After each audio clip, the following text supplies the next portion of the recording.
Eh bien, 12h30, pile poil, pour débuter ce live de 12h30. C'est ça, les miracles de la technique, quand on a avec soi des personnes sur qui on peut en toutes circonstances compter. Vous voyez, je sois le grand spécialiste en la matière. Une émission aujourd'hui sur l'œil archétype, sur l'œil de la Providence, sur l'œil, qui est caché et masqué le symbole de un œil, un seul œil, qu'on retrouve chez les stars, qu'on retrouve des stars absolument connues et reconnues. Et voilà, je me viens de me rendre compte que j'avais, encore une fois, aujourd'hui, c'est vraiment pas la première fois que ça arrive, pas mis mon micro. Est-ce que je n'ai pas les yeux en face des trous? En tout cas, je n'ai pas le micro en face de la bouche. Voilà, maintenant c'est chose faite, merci. Et donc, voilà, c'est intriguant, cet œil. On va parler évidemment de l'œil de la Providence des francs-maçons. Alors évidemment, on y mettra le triangle.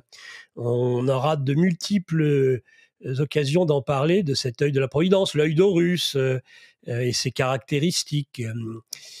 Et puis voilà, surtout cette question de savoir pourquoi autant de stars arborent, de Katy Perry à Lady Gaga, dans les magazines, sur les musiciens, ont-ils cette envie pressante de systématiquement, quand ils sont pris en photo, arborer, un œil unique. Ils en cachent soit l'un, soit l'autre, c'est ce que je disais, sans qu'il y ait, je dirais, de loi des séries. Ça peut être l'œil droit comme l'œil gauche qui est caché.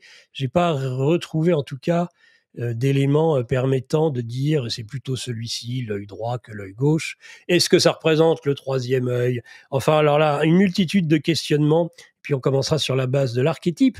Ce qui m'a donné envie de traiter ce sujet aujourd'hui, c'est un sujet adjacent qui était toujours ce sujet de la mascotte du Jubilé. Vous allez dire, il a une fixation Stocker sur ce sujet, et c'est en étudiant Simone Legno, cet homme qui a fait la mascotte du Jubilé 2025 en forme de culture manga et qui était connu plutôt pour ses lignes de style de vibromasseur en forme de diable, ou le fait qu'il ait été aussi désigné sur une Gay Pride en particulier, qui n'avait pas pu se tenir d'ailleurs la première à l'origine, et sur lequel il avait fait un certain nombre de dessins que je vais vous partager tout de suite. D'ailleurs, on y reviendra juste après, si vous le voulez bien. C'est ça, regardez. J'ai voulu voir. Voilà. 7 juin 2020, sur Instagram, Simone Legno. Et là, vous ne pouvez pas ne pas voir. Alors évidemment, on est en pleine période de crise sanitaire. Vous avez vu, alors vous avez des licornes, voilà. Donc les licornes, elles sont de profil, donc on ne voit qu'un œil. Vous avez toujours ces petites figurines avec ces grands yeux innocents. Pas beaucoup, d'ailleurs. Et puis, les signes, bien sûr, LGBT de l'arc-en-ciel. Et puis ce personnage-là, avec des pointes hérissées sur les oreilles, sur la tête, qui ressemble étrangement à un virus. Regardez-moi ça. Il a l'œil gauche qui est masqué par un arc-en-ciel. Bon, ça, j'ai trouvé ça spécialement troublant. Puis il y a d'autres éléments aussi que je vous montrerai sur ce point. On va y revenir dans un instant. Le temps pour moi de vous rappeler, toujours en début d'émission, de venir rejoindre notre communauté, chers internautes. Notre communauté, c'est Géopolitique Profonde, qui en est un signe de ralliement, puisque nous en sommes au 20e. Là, c'est le 19e décembre. Janvier arrive, le 20e de la revue, avec des auteurs que vous aimez sur les plateaux, sur les matinales, sur les différents formats qui sont les nôtres, ou celui aussi de 22h avec Lara, un soir avec Lara. Eh bien, vous avez la possibilité d'approfondissement de leurs pensées sur des thèmes spécifiques, et une semaine de gratuité, je le rappelle, à chaque fois une semaine de gratuité pour sa version numérique et papier, ce qui vous permet d'accéder à des formations sur la décentralisation financière. Le mug, j'ai retrouvé mon mug GPTV, ça c'est les produits dérivés de GPTV, la boutique est ouverte. À la bonne vôtre. Allez, on continue. On continue sur ce... on va revenir tout de suite sur ce dessin, qui, moi, vraiment, j'avoue, c'est ça qui m'a vraiment donné l'envie d'étudier ce sujet. parce que quand on sait que certains affirment que c'est les symboles vraiment de l'ordre mondial, des Illuminati, voir ça sur une Gay Pride, et que ce soit un virus, hein, en tout cas ça y ressemble étrangement, un cactus ou un virus, c'est comme vous voudrez, qui soit représenté avec cet œil caché, j'avoue que ça m'a un petit peu surpris. On voit d'ailleurs ceux qui pensent qu'il pourrait y avoir un lien quelconque. On va faire tous les liens, ne inquiétez pas. Mais là, tout de suite, un cas concret. Quand vous regardez bien, je ne sais pas si là vous allez voir ma petite. Oui, on la voit. Si vous écarquillez bien les yeux pour ceux qui ont un grand écran, vous voyez ce que je montre là, cette espèce de fermeture éclair, j'en sais trop rien, qui pourrait ressembler. Alors certains parleront d'arbre des séphirotes hein, sur la Kabbale, ou d'autres de montée des chakras de la Kundalini, vous voyez, avec cet axe vertical, central, comme les vertèbres, qui se terminent dans l'arbre des séphirotes. Ça s'appelle. Il y a un cœur, mais alors bizarrement, ce qui pourrait être Tiferet, qui est à la fois le cœur et puis la beauté. Mais là, étrangement, vous avez le cœur et en dessous un signe de mortuaire qui est évidemment. Alors, est-ce que c'est le signe aussi des corsaires, des pirates? En tout cas, c'est deux tibias qui font une croix. Est-ce que c'est cette montée de la Kundalini dont on sait qu'elle représente dans certaines traditions orientales, eh bien, lorsqu'elle est activée, l'ouverture du troisième œil. Pour ceux qui considèrent que ça serait en fait en creux, dans le fait de cacher un œil, ça signifierait le troisième œil. Voyez, dire que voilà, c'est un œil, mais en réalité, c'est plus les deux yeux, c'est un autre œil. Celui qui resterait serait le troisième œil. Ah, il faut réfléchir des fois. Hein. Ils ont peut-être reçu des initiations, ces braves stars, et ils se sont dit, oh là là là là, là je tiens quelque chose. Peut-être est-ce un phénomène de mode. Après tout, toutes les options sont possibles. On va les étudier les unes après les autres. Mais d'abord, j'aimerais qu'on débute, si vous le voulez bien, par la symbolique de l'œil, pour commencer. Parce que ça, elle me paraît essentielle, cette symbolique de l'œil. Je vais refermer, si vous le voulez bien. Voilà. Hop. Et revenir en plein écran. Un œil, c'est ce qu'on appelle, c'est ce que Carl Gustav Jung, vous savez, cet élève de Freud qui a révolutionné la psychanalyse. Ils se sont fâchés d'ailleurs parce qu'ils avaient une vision très très différente. Il réinstallait Jung, Carl Gustav Jung, le sacré dans la psychanalyse, les symboles et les archétypes. Ce qui a fâché le père de la psychanalyse, c'était pourtant un de ses disciples favoris. Et il y a eu cette rupture qui a donné lieu à deux psychanalyses vraiment radicalement différentes. Carl Gustav Jung aimait les mythes, aimait les contes, aimait les légendes. Il basait son interprétation des rêves aussi sur des grands archétypes. Qu'est-ce qu'un archétype ? C'est lui aussi, bien sûr, le créateur de la notion de synchronicité. Mais qu'est-ce qu'un archétype ? C'est un symbole, mais un symbole inclus dans l'inconscient collectif. C'est pas un symbole comme les autres. Vous avez des multitudes de symboles. Là, ce sont des symboles, je dirais, dont la puissance énergétique est maximale, qui signifient pour tous, sous toute latitude, quelque chose de précis. On va tout de suite dire l'œil, c'est ça, par exemple, parce que l'œil, voilà, c'est un de ces grands archétypes de l'inconscient collectif. On s'est posé la question à une époque si le serpent n'en était pas un. Vous savez pourquoi ?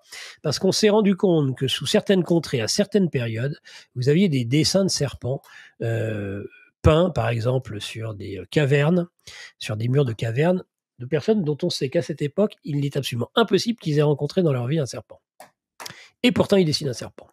Donc ça a fait dire que on retrouve ça aussi dans certaines initiations chamaniques, je crois, où le serpent apparaîtrait lorsque vous prenez un certain nombre de drogues qui permettraient de sortir de votre corps, entre autres, et vous seriez confronté à des éléments que vous ne pouvez n'avoir jamais vus et qui seraient liés justement. Alors on parle à ce moment-là de double hélice d'ADN, vous savez, qui serait comme le sigle de ces deux, qu'on retrouve dans le caducée aussi, évidemment, et en partie dans les symboles de c'est Hermès, évidemment, c'est Thoth.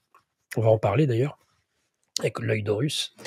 En tout cas, qui représente voilà, des archétypes, des symboles très puissants qui structureraient ni plus ni moins notre inconscient, et serait une référence pour l'humanité tout entière. Donc vous voyez l'importance d'un espèce d'inconscient mais collectif.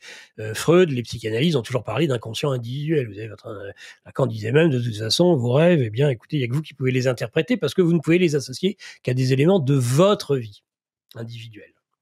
Jung, c'est l'inverse.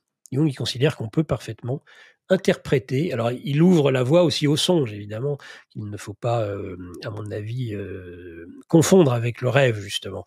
Donc, il y a toute cette dimension ésotérique sacrée chez Jung. Et voilà la notion d'archétype. Ça, c'était le premier élément que je voulais développer. L'œil, indéniablement, en fait partie. Alors, à quoi peut-on systématiquement l'associer? Ça, c'est un élément qui est intéressant, hein, je dirais. Il y a plusieurs possibilités.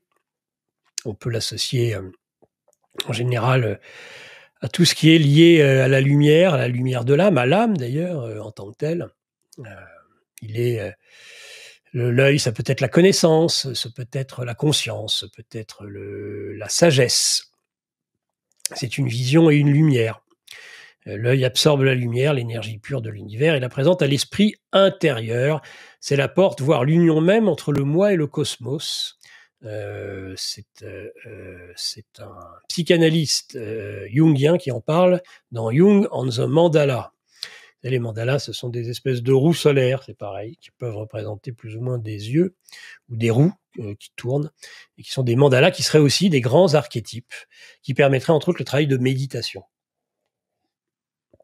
Donc, dans la Bible, Jésus a qualifié, lui, l'œil de lampe du corps. Donc voilà des éléments sur lesquels on peut directement associer. Et c'est des associations de type archétypal. Donc voilà pour l'œil déjà en général. J'ajouterais moi que l'œil est lié, je pense, même si j'en ai pas trouvé de traces par rapport à la thématique d'aujourd'hui, à la notion de culpabilité. En particulier, l'une de ces maladies de l'âme qu'on appelle le voyeurisme. Peut vous surprendre, mais pour moi, j'ai toujours trouvé que le voyeurisme jouait sur l'œil, et sur la jouissance et l'œil d'ailleurs, hein, sur ce bord, à la limite entre l'intérieur et l'extérieur. Je trouve assez intéressant cette notion de ces personnes qui sont atteintes de formes de voyeurisme, qui est liée à la culpabilité, puisqu'il semblerait que les voyeurs sont à la fois extrêmement attirés par ce qu'ils voient et en même temps ils se sentent extrêmement coupables de voir cela. Donc il y a ces notions aussi dans le regard, et je disais ce matin, je me souvenais Hugo qui décrivait cet œil terrible, cet œil dans le tombeau, qui rappelait à Caïn le meurtre de son frère, et il voyait cet œil terrible qui était au fond du tombeau et qui le regardait. Il y avait là l'absolue culpabilité que l'on peut retrouver aussi dans le regard, puisque le regard, il est accusateur, et étrangement, la justice, elle a un bandeau. Vous voyez ? Elle voit, mais elle voit intérieurement. Ça peut être un élément aussi pour voir ce que recèle un œil. Alors, là, on va commencer à rentrer un petit peu dans des éléments que beaucoup connaissent. Je pense, c'est, on va dire, les symboliques de l'œil depuis l'aube de l'humanité. Donc il y a un lien déjà entre le symbole de l'œil et le soleil. Donc c'est par exemple l'œil dans le ciel. Donc il est associé, lui, clairement à la divinité. Donc c'est l'œil d'Horus, l'œil de Ra, qui sont associés aux dieux solaires. D'ailleurs, quand vous regardez cet œil, j'en ai un juste devant les yeux, il faut savoir qu'il obéit parfaitement à la règle d'or. C'est-à-dire que ces proportions de l'œil d'Horus sont typiquement celles du nombre d'or, d'où sa structure particulière. D'ailleurs, j'ai vu une représentation chez Katy Perry de cet œil justement d'Horus, représenté sur une photo d'un magazine justement où elle pose. C'est un élément qui permet de se faire une petite idée. Donc il est associé au soleil, cet œil ésotérique. Donc il est l'œil qui voit tout. Alors là, on arrive sur un élément important. Et il voit tout, Et il peut souvent, étrangement, et ça c'est pas nouveau, être borgne. En particulier, on va le retrouver toujours dans ce genre d'affaires qui peuvent devenir à un moment donné occultes, chez les Sumériens ou chez les Perses. Donc vous avez le dieu suprême Ahura Mazda qui a également un seul œil. Sinon on dit qu'avec ses yeux du soleil, de la lune et des étoiles, il voit tout. Donc c'est, je dirais, Odin aussi. Odin est représenté souvent non seulement avec des corbeaux, mais aussi c'est un vieil homme qui n'a qu'un seul œil, Odin. Donc c'est aussi une représentation d'un dieu solaire. Ça, c'est pour cet aspect-là. Après, vous avez l'autre occultisme, évidemment, qui est l'occultisme occidental. Et là, vous connaissez, à mon avis, encore mieux le sujet, nombre d'entre vous, puisque on va parler de la franc-maçonnerie, entre autres, et de la symbolique donc de l'œil dans le triangle, qui est un élément évidemment qui attire l'attention depuis longtemps et sur lequel évidemment on pourrait avoir un certain nombre de questionnements, sachant que l'œil dans le triangle est loin d'être le premier symbole de la franc-maçonnerie. Il n'est apparu, à ce que j'ai pu lire, que au XIXe siècle, réellement, il a été beaucoup utilisé à ce moment-là, mais ça ne fait pas partie des premiers symboles. Il s'y est ajouté par la suite, parce qu'un certain nombre de personnes qui ont développé cet œil et ce triangle, qui étaient des francs-maçons, petit à petit, qui étaient extrêmement connus, dont Bentham, je vous en parlerai tout à l'heure, l'homme du panoptique, l'homme de la prison de Bentham, c'est à nouveau l'œil qui voit tout, dans une version très totalitaire, là, pour le coup, totalitaire, dictatoriale. Il avait inventé on revient après tout de suite sur la franc-maçonnerie, il avait inventé, Bentham, une idée particulièrement saugrenue en disant « la meilleure des prisons est une prison de verre ». C'est un peu la transparence du monde d'aujourd'hui. Vous savez, à un moment donné, on nous parlait que de transparence. Il faut être transparent. J'avais un maître qui disait « la seule chose qui est réellement transparent, mais à ce moment-là, il est totalement opaque, c'est le cadavre ». En effet, on peut ouvrir, on peut même regarder, et on se rend compte dans ce cas-là qu'il n'y a rien à voir, si ce n'est des organes et de la chair. Donc, cette notion de transparence, on voit bien elle permet le contrôle social. Tout le monde est sous le regard de tout le monde. Il n'y a plus aucune intimité d'aucune sorte. Et donc, c'est cet œil, cette obsession de l'œil, qu'il résout, lui, par cette prison de verre. Il avait des idées, Bentham. C'est vraiment Bentham, c'est l'utilitarisme anglo-saxon dans toute sa splendeur. C'est ce qui donnera le libéralisme et surtout le néolibéralisme qu'on l'on a aujourd'hui. C'est un de leurs inspirateurs et c'est comme par hasard aussi un inspirateur de la franc-maçonnerie, des Rose-Croix et autres Illuminati. Donc, l'œil qui voit tout, quelques éléments sur ce sujet. Donc, c'est la notion de grand architecte de l'univers. Albert Mackay écrit que l'œil qui voit tout est un symbole important de l'être suprême, emprunté par les francs-maçons aux nations de l'Antiquité. L'œil qui voit tout est un symbole représentant le regard vigilant de Dieu. On appelle ça aussi, vous le savez, l'œil de la providence. Alors cet œil de la providence, qui évidemment a toujours interpellé de tout temps, et c'est pas nouveau, c'est qu'on le retrouve sur le billet $1 américain, vous savez, et puis aussi sur le grand sceau, justement, des États-Unis d'Amérique, où on le retrouve étonnamment. On peut se demander d'ailleurs d'où ça peut venir, si ce n'est qu'évidemment, parmi les pères fondateurs de l'Amérique, il y a d'évidence des francs-maçons. Donc c'est la pyramide, qui est une pyramide inachevée, puisque vous le voyez bien, et où l'œil, dans le triangle, se trouve au-dessus. Certains ont cru voir, ou ont vu, et je fais partie de ceux qui l'ont vu, qu'il y avait, lors du sacre de Macron en 2017, dans la cour carrée du Louvre, et on voyait cette ombre se dessiner dans une espèce de cérémonial très glauque, très étrange, tout à fait digne de Macron. On voyait se dessiner la silhouette de Macron et la pyramide du Louvre, la pyramide de verre, tant voulue, les deux, il y en a deux, mais la plus grande, tant voulue par François Mitterrand, qui avait, semble-t-il, presque un œil rouge au-dessus. Alors ça, c'est quelque chose qu'on ne sait d'ailleurs jamais expliquer. Enfin, moi, en tout cas, j'ai pas d'explication. Si certains en ont, c'est très bien. Je n'en ai jamais eu.